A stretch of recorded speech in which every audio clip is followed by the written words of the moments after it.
Veja que coisa curiosa, muitas vezes se imagina que o gestor de pessoas é aquele que faz com que as pessoas façam coisas, isto é, se aproxime como um gerente de pessoas. Mas a noção de gestor, embora ela tenha dentro dela a própria noção de gerente, ela ultrapassa essa ideia.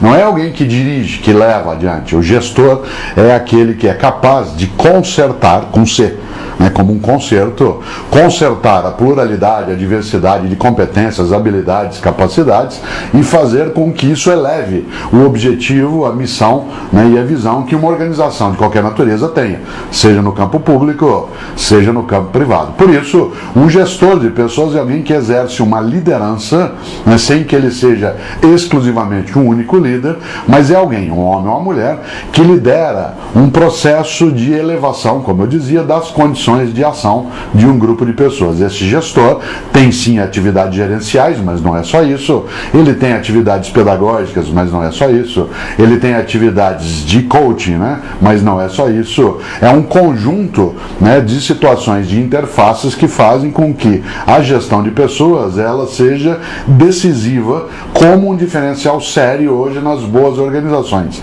No fundo, a grande meta de um gestor de pessoas é o manejo do estoque de conhecimento que existe dentro de uma organização.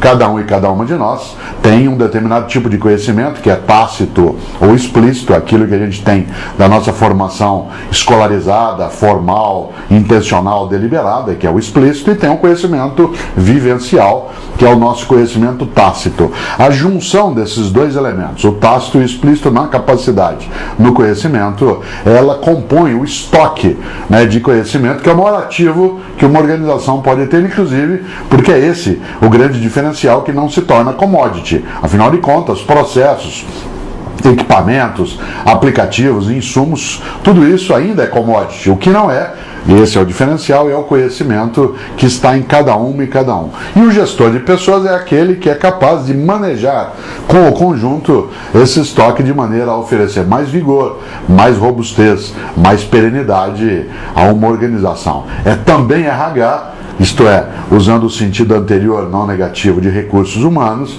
mas sem entender e sem cair na velha armadilha, que já é ultrapassada, mas muita gente ainda pensa de humanos apenas como recursos. Um gestor de pessoas é um gestor de talentos, lida com o desenvolvimento humano, lida com a capacidade de fazer projetos nos quais ele se coloque também como alguém a ser gerido. Um gestor de pessoas sabe que uma das medidas da inteligência de uma organização é a capacidade das inteligências serem parceria umas das outras e elevarem a condição. Por isso, um gestor é alguém que lidera. E para liderar, precisa também, antes de mais nada, saber que isso é o exercício de um poder. E a tarefa do poder é servir, não é se servir. Todo poder que, em vez de servir, é um poder que se serve, esse é um poder que não serve. Por isso, para que o gestor de pessoas tenha a atividade, a sua autoridade como um serviço, é necessário que haja uma compreensão do coletivo. Por fim, o gestor de pessoas é alguém que sabe que a regra mais séria na vida não é cada um por si, Deus por todos, mas é isso sim, um por todos e todos por um. Aí somos pessoas que nos gerimos conjuntamente.